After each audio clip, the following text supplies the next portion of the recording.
Bonjour, alors j'ai reçu une question concernant les émotions. Est-ce que après le sevrage, je vais retrouver des émotions? Parce que là, je suis complètement anesthésiée, je ressens plus rien.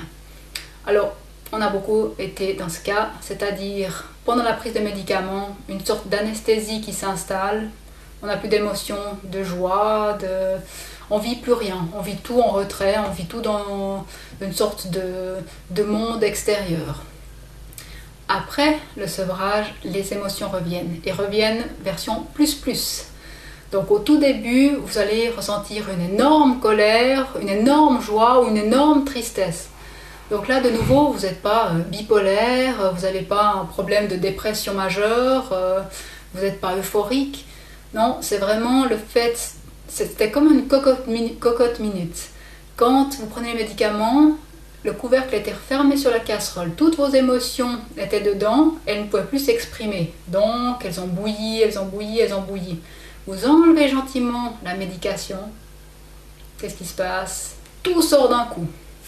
Donc là, de nouveau, oui, les émotions reviennent après le sevrage. Et malheureusement, elles reviennent très fort. Donc, il va falloir gérer cet afflux sans paniquer. Avec le temps, ça s'estompe. Une fois que le gros est sorti, on a des petites vagues de très bien, pas bien, très bien, pas bien. Et gentiment, ça se, je dirais, normalise. Donc là, une émotion qui sort pratiquement pour tout le monde, c'est la colère. Quand on est en colère, c'est parce qu'on réalise les années qu'on a perdues avec cette médication, comme on en veut à tout le monde, à notre entourage de ne nous avoir pas compris, de ne nous avoir pas aidés pendant le sevrage, aux médecins de nous avoir, auxquels on a fait confiance, de nous avoir détruits. Donc là, il y a une grosse colère qui va sortir, une rage assez intense, parce que on sent qu'on a été floué. C'est normal, laissez-la sortir, essayez de vous dire que vous ne pouvez pas revenir en arrière.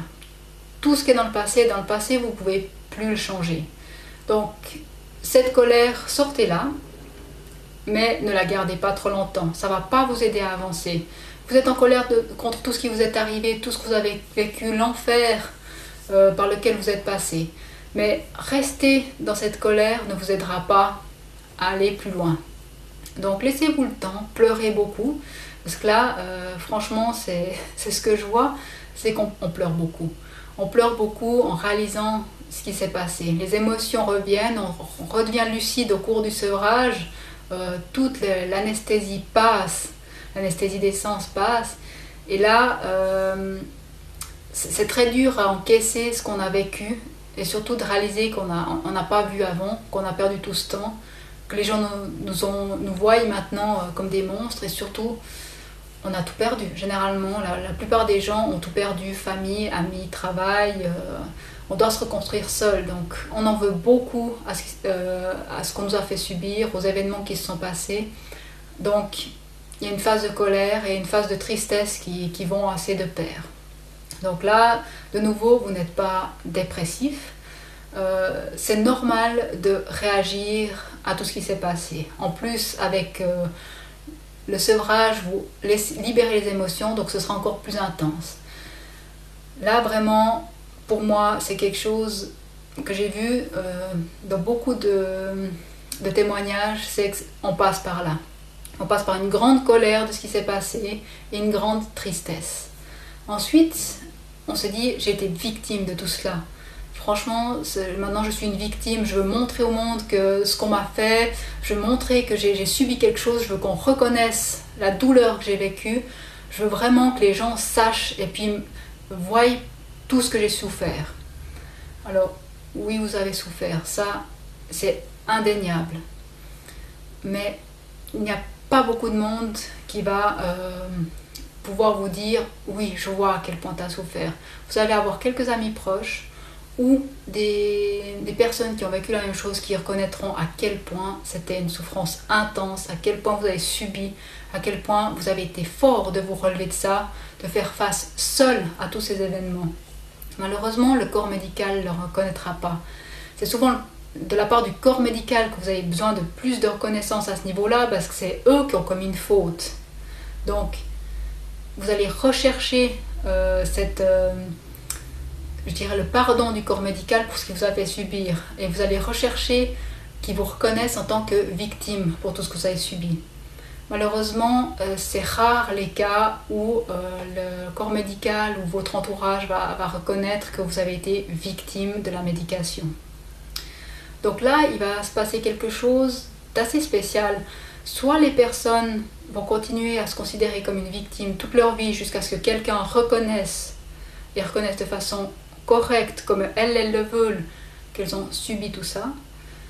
Et il y a d'autres personnes qui se disent « je ne peux pas rester en tant que victime, parce que de toute façon, personne ne reconnaîtra rien. J'ai 2-3 personnes dans mon entourage qui voient que je vais mieux, genre, je vois sur internet, dans les forums, que les personnes subissent la même chose que moi. Donc, oui, j'ai été victime, mais maintenant je vais mettre ça dans mon passé. Dans mon passé, j'ai été une victime de la médication. Dans mon avenir, je vais me construire en étant quelqu'un de fort qui a pu rebondir sur cet enfer qu'il a vécu. » Donc là, on voit 2 sortes de personnes. Les personnes qui restent engluées dans leur position de victime et les personnes qui vont plus loin et qui peuvent se reconstruire. En allant plus loin et en vous reconstruisant, vous montrez bien à la médecine qu'elle s'est trompée. Les personnes qui restent en tant que victimes, souvent, ont le moral assez en bas et les médecins se disent « Ah oui, mais il avait quand même un problème, il est toujours déprimé. » Donc là, c'est mieux de montrer que vous allez très très bien et de sortir de cette position de victime, de vous construire, de choisir des choses qui vous plaisent pour construire votre avenir, de vraiment vous concentrer sur ce que vous pouvez faire maintenant, sur la force que vous avez eue pour vous en sortir, pour utiliser cette force pour faire quelque chose de bien dans votre vie. Donc, la position de victime, on reste tous pendant quelques années en tant que victime, c'est normal. On a besoin d'être reconnu, puis pendant un certain temps, on va demander aux gens, on va essayer de montrer à notre entourage ce qu'on a vécu, de leur dire mais voilà ce que j'ai vécu, voilà pourquoi j'étais comme ça, mais reconnais à quel point j'ai souffert. On va essayer de montrer aussi aux médecins comme quoi il s'est trompé, qu'il a eu tout faux, qu'il nous a détruits. On va aussi aller sur internet peut-être pour écrire notre histoire, pour que les gens sachent ce qu'on a vécu, sachent ce qui s'est passé, pour les informer, pour qu'eux aussi puissent s'en sortir, pour qu'ils mènent le combat. Donc ça, c'est une phase que vous allez y vivre. Je pense que la plupart des personnes qui font un sevrage et qui sont en post-sevrage ont cette rage de montrer au monde ce qu'ils ont vécu, à quel point ils ont subi, donc à quel point ils ont été victimes, et d'essayer d'informer les autres sur ce qu'ils ont vécu. Donc ça, c'est une phase tout à fait normale que vous allez traverser, mais ne restez pas englué dedans. Essayez de vous en sortir assez rapidement. Si ça dure une année et demie après le sevrage, 2 ans, je pense que c'est un délai tout à fait raisonnable. Si ça dure au-delà, il faudra que vous envisagiez de voir ce qui vous est arrivé d'une autre façon pour ne plus être encore victime des médecins. Parce qu'en fait, montrer ce qu'on a subi et dire et vouloir être reconnu en tant que victime, c'est encore donner raison aux médecins. Donc, essayez d'aller bien pour leur montrer qu'ils ont eu tort. C'est très difficile de gérer ces afflux d'émotions, surtout de reconnaissance de ce qui s'est passé. Donc laissez-vous du temps, mais essayez de voir qu'il y a un processus et que vous devez toujours avancer dans ce processus et ne pas stagner à une des étapes. C'est un peu comme les étapes du deuil. Vous avez plusieurs étapes à franchir pour aller bien. Et il ne faut pas rester bloqué à une des étapes. Je vous parle de l'étape de victimisation parce que c'est celle que j'ai vue où la majorité des personnes restaient bloquées. Je suis une victime, je resterai une victime, toute ma vie je suis une victime, les gens faut qu'ils reconnaissent que je suis une victime. Donc ça c'est la phase qui ne vous aidera pas à vous reconstruire parce que vous allez rester dans un cercle où vous êtes constamment rabaissé, mis en état de faiblesse. La victime est considérée comme quelqu'un de faible. Donc si vous voulez vous construire, pensez plutôt à la force que vous avez eue de vous sevrer, à la force qu'il vous a fallu pour le faire seul, à la force qu'il vous a fallu pour trouver toutes ces informations alors que vous étiez dans un état où votre cerveau ne pouvait plus fonctionner correctement. Donc là, vous avez eu une grande force, utilisez-la. Ne vous positionnez pas en tant que faible. positionnez en tant que la personne que vous êtes. Une personne forte qui a su se prendre en main et qui a su faire face à des difficultés extrêmes. Peu de personnes y arrivent, vous y êtes arrivé, c'est pas pour rester coincé dans la place de victime, du faible. Passez dans la place du fort, c'est ce que vous êtes. Pour avoir traversé tout ce que vous avez traversé, vous êtes une personne extrêmement forte. Donc voilà, je crois que j'ai fait un petit peu le tour de ce qui peut se passer au niveau de la reconstruction, au niveau émotionnel. Donc, vous n'avez plus d'émotions quand vous prenez des médicaments. Vers la fin du sevrage, les émotions sortent, mais version plus. Elles s'intensifient encore en post-sevrage, avec notamment une crise, je dirais, de rage et de colère face à ce qui vous est arrivé. Et ensuite, un passage en bas. Généralement, on est triste parce que après la rage, il y a ce passage où on est déprimé de tout ce qui s'est passé. Et après, il y aurait la phase de victimisation. Et là, c'est dans cette phase-là qu'il ne faut pas rester coincé. D'autres émotions sortent, comme une trop grande joie. Des fois, on est trop content d'être sorti, puis c'est plus, hein, de nouveau, c'est intensifié par le post-sevrage. Donc là, on a l'impression d'être euphorique. Et puis on se dit, oulala, c'est pas bien non plus d'être trop.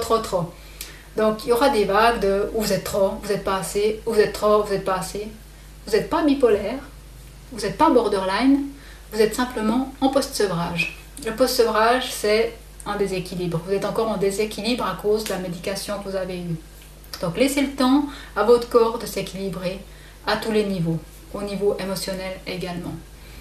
Donc là, une trop grande joie ou une trop grande tristesse, ce ne sont pas des marques de maladie, mais ce sont vraiment des symptômes liés au sevrage. Avec le temps, ça s'estompe, ça s'atténue et on retrouve une humeur beaucoup plus normale. Voilà, j'espère que ça aura pu vous aider à comprendre dans quel état émotionnel vous vous trouvez dans le post-sevrage et j'espère que d'autres personnes, dont la personne qui a posé la question, est-ce que si je me sevre des médicaments, je retrouverai mes émotions? J'espère que cette personne verra que oui, on retrouve toutes ces émotions. Bon courage, soyez patient, prenez soin de vous et restez la personne forte que vous êtes. À bientôt!